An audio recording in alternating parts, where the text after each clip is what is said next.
Hi friends, जब share market तेजी से ग्रो कर रहा होता है ना, जब सारी प्राइस भाग रही होती है, तब तो गधे घोड़े सब तेज दौड़ना शुरू कर देते हैं। लेकिन दोस्तों, ऐसे भीड़ में से घोड़ों को कैसे पहचाने? वो घोड़े जो कि लंबे समय तक आपको एक अच्छी तेज दौड़ में लेके चल सकते हैं और एक प्रॉफिटेबल इन्वेस्टर बना सकते हैं आपको। उसका एक तरीका है दोस्तों पायोस्की स्कोर। ये फाइनेंशियल स्ट्रेंथ को दिखाता है और आज की इस वीडियो में 3 ऐसे पायोस्की स्कोर वाले कंपनीज को बताऊंगा जिनका स्कोर अच्छा है, जिनकी फाइनेंशियल स्ट्रेंथ दमदार है और फ्यूचर में आपको उन पे नजर रखनी चाहिए। चलिए स्टार्ट करते हैं, देखते हैं वो कौन से 3 स्टॉक्स हैं और आपको किस प्रकार के उनमें मौके मिल सकते हैं। वीडियो बहुत इंपॉर्टेंट है, बहुत मेहनत करके बनाता हूं दोस्तों, इसलिए दोस्तों वीडियो को अभी से लाइक कर दीजिए, क्योंकि बाद में तो वैसे भी भूल ही जाते हैं आप। तो अभी लाइक कर दीजिए, चैनल को सब्सक्राइब करके बेल आइकन को ऑन करिए ताकि मैं नेक्स्ट वीडियो आपके लिए जल्दी बनाऊं और आपको तुरंत मिल जाए। चलिए स्टार्ट करते हैं आज का वीडियो।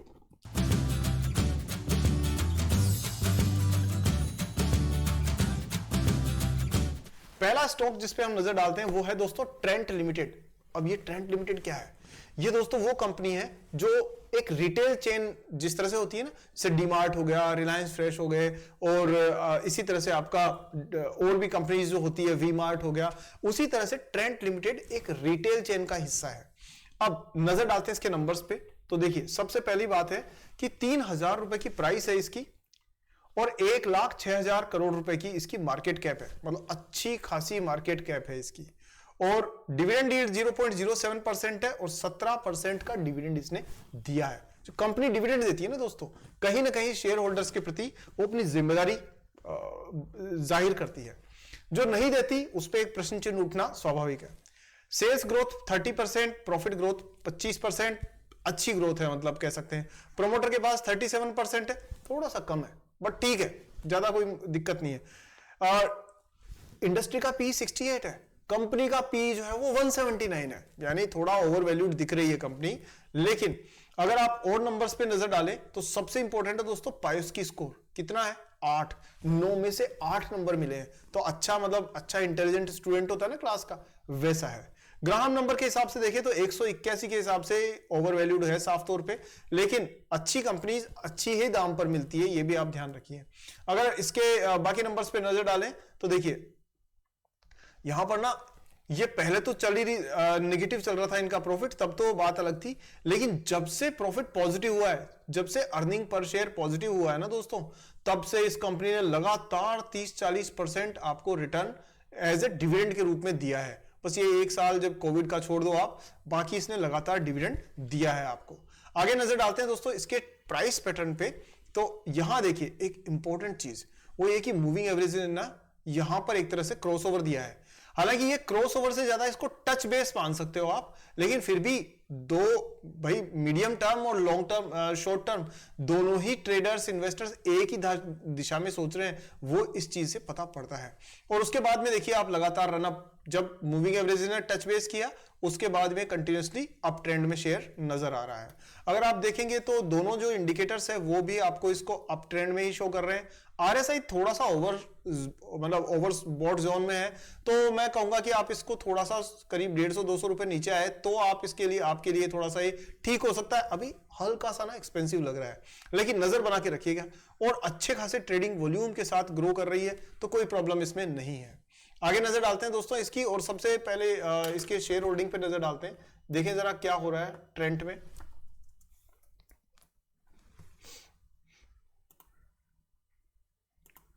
ट्रेंट की शेयर होल्डिंग दोस्तों आपके सामने है।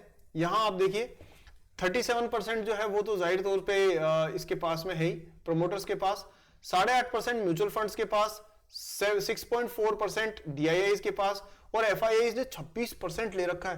भाई एक तो मेरे को ये थोड़ा सा अंदाजा इससे लग रहा है कि जो फॉरेनर्स है ना, वो इंडिया का जो रिटेल चेन वाला जो सेगमेंट है ना, उसको लेके बहुत बुलिश है। डीमार्ट में देख लीजिए, चाहे आप इसमें ट्रेंट में देख लीजिए, चाहे औरों में देख लीजिए, एफआईआईज का इंटरेस्ट सब में बना हुआ है। अब आगे आने वाला वक्त बताएगा कि कितनी ग्रोथ है कितनी नहीं है, पर ये एक हिंट हमको मिल जाता है। नेक्स्ट स्टॉक पे नजर डालते हैं दोस्तों। नेक्स्ट स्टॉक है वो है टाटा पावर। अब टाटा पावर की खास बात यह है कि अभी अभी टाटा ग्रुप का वो स्टॉक है जो अभी अभी ये 1 लाख करोड़ की मार्केट कैप को पार करके एक बड़ा स्टॉक बन गया है। देखिए टाटा ग्रुप के सारे स्टॉक्स में एक तो अच्छी बात यह है कि एथिकली ड्रिवन कंपनीज होती है, मतलब ईमानदारी से बिजनेस करने वाली कंपनीज होती है। और साथ में इस कंपनी ने, देखो एक चीज और है, टाटा ग्रुप की अधिकतर कंपनीज में आप देखोगे ना तो कनेक्टिविटी है आपस के अंदर, यानी बिजनेस ना मिलते जुलते एक से दूसरे को सपोर्ट करने वाले। यही सोच होती है एक अच्छे बिजनेसमैन की और अच्छे बिजनेस ग्रुप की, चाहे रतन टाटा जी को ले लीजिए, चाहे उनकी पूरी टीम को ले लीजिए। भाई जैसे टाटा अगर मोटर्स है तो वो इलेक्ट्रिक व्हीकल में आ रही है, तो उसको इलेक्ट्रिक व्हीकल्स को सपोर्ट करने के लिए बैटरीज चाहिए, उनको चार्ज करने के लिए इंफ्रास्ट्रक्चर चाहिए, वो सारा टाटा पावर उसमें सपोर्ट कर सकती है। इसी तरह से टाटा की बाकी जो कंपनीज है, जैसे टाटा कंज्यूमर्स है, उसमें टाटा कॉफी ऐड हो गई, मर्ज हो गई ना आपस में। इस तरह से ये कंपनियां अपने बिजनेस को बढ़ाने के लिए एक से दूसरी जुड़ी हुई चीज को जोड़ती हुई चलती है। कुल मिलाकर के बात है कि टाटा पावर जो है ना वो एक अच्छे अपकमिंग मार्केट का हिस्सा बन रही है। नजर डालें इसके फाइनेंशियल्स पे तो 1 लाख करोड़ की मार्केट कैप है, 330 रुपए की प्राइस है। अब वो कौन था जो ये कह रहा था कि सब बड़ी कंपनियां जो है ना वो महंगी होती है, तो भाई ये बता दो आप मुझे, 300 रुपए की कंपनी है, 1 लाख मार्केट करोड़ कैप है, 1 लाख करोड़ मार्केट कैप है, तो कहां महंगी हो गई। देखिए अब उसके बाद में डिविडेंड दिया है 0.59। अच्छा, टाटा ग्रुप की ना अधिकतर कंपनीज डिविडेंड देती है क्योंकि उनका बिजनेस क्लीन नॉर्मली देखा गया। 19% का डिविडेंड, ये डिविडेंड पे आउट है। सेल्स की ग्रोथ से ज्यादा 3 गुना प्रॉफिट की ग्रोथ है, तो कंपनी प्रॉफिटेबल है और अच्छा ग्रो कर रही है। 49 से ऊपर परसेंट, 46% के आसपास में इसमें शेयर होल्डिंग किसकी है, खुद प्रमोटर की, और प्लेजिंग तो लगभग नगण्य है। अच्छी बात क्या है दोस्तों, ये देखिए जो पायोस की स्कोर है वो 8 है, जो कि अपने आप में एक अच्छा नंबर है। और ग्राम नंबर अगर हम देखें 154 है, उसके मुकाबले में प्राइस जो है वो 330, थोड़ा मतलब ठीक ठाक वैल्यूड है। आप इसको अंडर वैल्यूड ओवर वैल्यूड मत मानिए, फेयरली वैल्यूड मानिए। कंपनी लगातार डिविडेंड देती आ रही है, आप देख सकते हैं नंबर्स में कि यहां पर आप ये देखिए कंपनी ने हमेशा अपना डिविडेंड दिया है, 210% डिविडेंड भी दिया है, 15%, 40%, 42% जो भी है। तो आप शेयर की प्राइस ऊपर नीचे हो सकती है, लेकिन डिविडेंड जो आ गया ना वो तो आपका एक तरह से एडिशनल इनकम है ही। तो एक चीज ये हो गई। अब इसके ना नंबर्स पे नजर डालते हैं, टेक्निकल्स पे। तो देखिए अभी ना कंपनी ने, अब पहले तो ये काफी समय से रेंज बाउंड चल रही थी, ये काफी टाइम से यहां से यहां तक आप ये देखिए लगभग साल भर रेंज बाउंड चली है, लेकिन अभी ना इसने मूविंग एवरेजेस का क्रॉसओवर दिया है। ये देख रहे हैं आप, ये क्रॉसओवर है मूविंग एवरेजेस का, और इसके बाद में एक अप ट्रेंड, हाई हाइज और हाई लोज बनते हुए नजर आ रहे हैं। सो दोस्तों करीब करीब ये मान करके चलिए कि ये नेक्स्ट लेवल जो है 329 का, तो ये 350 से ऊपर अगर ये स्टे कर गई तो कंपनी फिर आपको 500 तक के लेवल दिखा सकती है। ट्रेडिंग वॉल्यूम पहले से ज्यादा तेज है, इसका मतलब लोगों का इंटरेस्ट इसमें बढ़ रहा है, तो ये भी आपको एक नजर डालनी चाहिए कि इसके ऊपर कंपनी में लोगों का इंटरेस्ट बना हुआ है। नजर डालते हैं इसकी शेयर होल्डिंग पैटर्न पे। जिस तरह से ट्रेंड था उसी तरह से टाटा पावर में आप देखेंगे तो फाइनेंशियल मजबूती है, इसलिए शेयर होल्डिंग पैटर्न डाइवर्सिफाइड है, मतलब सब में बटा हुआ है। ऐसा नहीं है कि म्यूचुअल फंड तो एकदम ही गायब है या डीआईआईज गायब है, नहीं। देखिए 46% के आसपास टोटल प्रमोटर की होल्डिंग है, 4% डीआईआईज ये म्यूचुअल फंड है, 12% डीआईआईज है, 10% एफआईआईज है, और ओवरऑल एक बैलेंस्ड इसकी शेयर होल्डिंग पैटर्न साफ तौर पे नजर आ रहा है। अब नजर डालते हैं दोस्तों तीसरे वाले स्टॉक पे, और वो आपका जाना पहचाना नाम है वो भी, और वो स्टॉक कौन सा है दोस्तों, वो है आपका मैक्स हेल्थ केयर।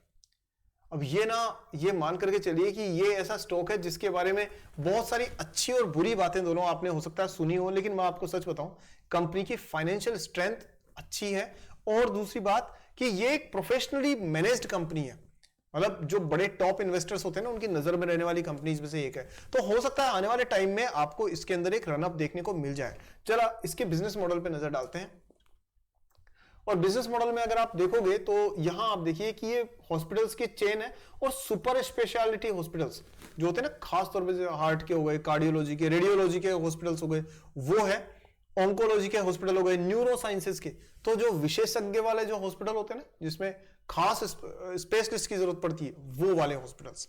फाइनेंशियल्स पे नंबर्स पे नजर डालें, 688 रुपए की प्राइस है, 66,000 रुपए की करोड़ रुपए की मार्केट कैप है, और डिविडेंड यील्ड जो है वो 0.15% है, डिविडेंड का पे आउट 8.5% है।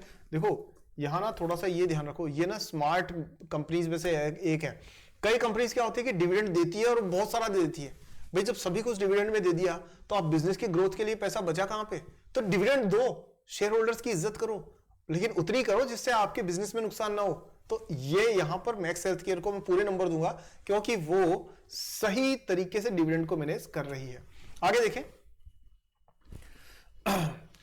प्रोमोटर की होल्डिंग जरूर कम है इसमें 23.8%। ये धीरे धीरे हो सकता है 40% पे लेके आ जाए शेयर बाईबैक वगैरह करके, but debt to equity ratio 0.08 बिल्कुल सही है, कोई प्रॉब्लम नहीं है। अगेन पायोस की स्कोर 8 है, जो काफी हाई है और बहुत अच्छी पोजीशन बताता है इसकी। अगर आप आगे नजर डालें इसकी जो पी रेशियो है, तो देखो पी रेशियो ना शेयर का 67% है और इंडस्ट्री का 49%, लगभग उसी रेंज में है। और पैग रेशियो जो है वो दोस्तों 0.59 है, यानी 1 से कम है। इसका मतलब कि कंपनी में वैल्यू तो है, कंपनी अंडर वैल्यूड है साफ तौर पे, इसमें कोई दो राय नहीं है, क्योंकि ये कहीं ना कहीं प्राइस जो है उसके मुकाबले में प्रॉफिट तेजी से भागा है इसका। सो ये एक अच्छी बात है। अब इसके नंबर एक बार जरा शेयर होल्डिंग पे इसके जो डिविडेंड हिस्ट्री है उस पर नजर डालें, तो देखिए कंपनी ने ना डिविडेंड दिया ही नहीं शुरू में, क्योंकि प्रॉफिट भी कम था, न के बराबर था, तो इसलिए डिविडेंड था नहीं। लेकिन जैसे ही प्रॉफिट होना शुरू हुआ, कंपनी ने डिविडेंड देना शुरू कर दिया है। तो ये एक अच्छी कंपनी की निशानी है।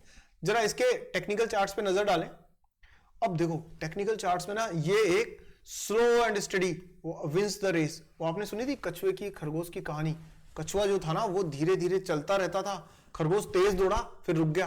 कैसे? जैसे अपने मिड कैप शेयर्स नहीं है, पिछले साल 40% से ऊपर ग्रो किया, और अब इस साल क्या ग्रो करेंगे 40-45% से। क्या लगता है आपको? कमेंट सेक्शन आपका है, बताइए मुझे।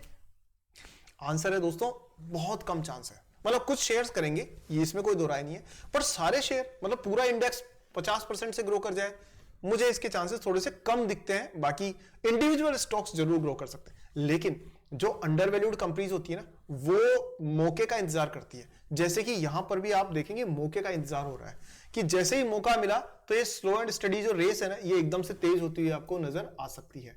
तो यहां पर आप देखो कि ये हाईज बन रहे हैं लेकिन तेज नहीं है, तो ये आप कह सकते हो इसको स्लो अप ट्रेंड है, इसका मतलब मॉडरेट अप ट्रेंड मान सकते हैं आप इसको। हालांकि दोनों जो इंडिकेटर है वो पॉजिटिव डायरेक्शन दे रहे हैं, और मूविंग ये जो वॉल्यूम है वो पहले से यहां के मुकाबले में तो ज्यादा अच्छा है। बट आने वाले दिनों में अगर मूविंग एवरेज बढ़ता है तो ये मान के वॉल्यूम बढ़ता है तो ये मान के चलिए कि ये 750 से ऊपर जाने के बाद में, और ये इसी रफ्तार से या इससे तेज रफ्तार से भी इसकी ग्रोथ होने के चांस बनते हैं।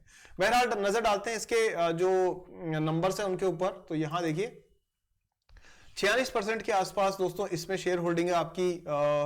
एक सेकेंड, ये रुको, इसमें ना मैं 1 मिनट चेंज करता हूं।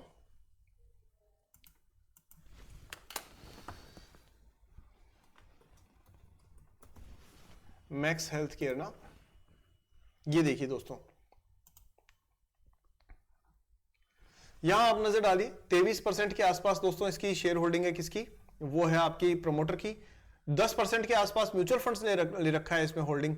और अगर आप देखें तो डीआईआईज ने ना बहुत कम स्टेक ले रखा है, लेकिन एफआईआई 60% लेके बैठे।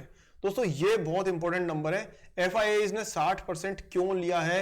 ये कहीं ना कहीं इस कंपनी के एक अंदर ऐसी इंफॉर्मेशन है जिसका पता सिर्फ एफआईआईज को है, और वो मौके पे इसका फायदा उठा के इसको तेज दौड़ा सकते हैं। सो दोस्तों ये आपको कुछ हिंट मेरी तरफ से मिल गए होंगे। हालांकि ये ध्यान रखिए, मैं आपको एक डिस्क्लेमर दे रहा हूं, इस वीडियो में किसी भी प्रकार की बाइंग सेलिंग नहीं है। ये एक एजुकेशनल वीडियो है, और हम चाहते हैं कि आप कुछ नया सीख करके एक प्रॉफिटेबल इन्वेस्टर बनने के लिए अपने स्किल्स को इंप्रूव करें। और दोस्तों कैसा लगा आपको वीडियो? कमेंट सेक्शन में बताइए मुझे। अच्छा लगता है मुझे जब आप लिखते हैं, मेरा हौसला बढ़ता है, और इसके लिए आपको लाइक भी वीडियो को करना चाहिए ताकि मैं और मेहनत करूं आपके लिए। और दोस्तों वीडियो को अगला वीडियो मेरा आपको मिलेगा कैसे? इसके लिए ना चैनल को सब्सक्राइब करके बेल आइकन को ऑन कर दीजिए ताकि मेरी नेक्स्ट वीडियो आपको तुरंत आपके पास में मिल जाए। और हाँ दोस्तों, इतना प्यार देने के लिए, इतने सम्मान के लिए, इतने कम टाइम में इतनी गहरी दोस्ती के लिए आप सबका हृदय की गहराइयों से बहुत बहुत धन्यवाद। अगले बार एक और वीडियो में मिलते हैं जिसमें हम और अच्छे स्टॉक्स की सर्च करेंगे। तब तक के लिए जय हिंद।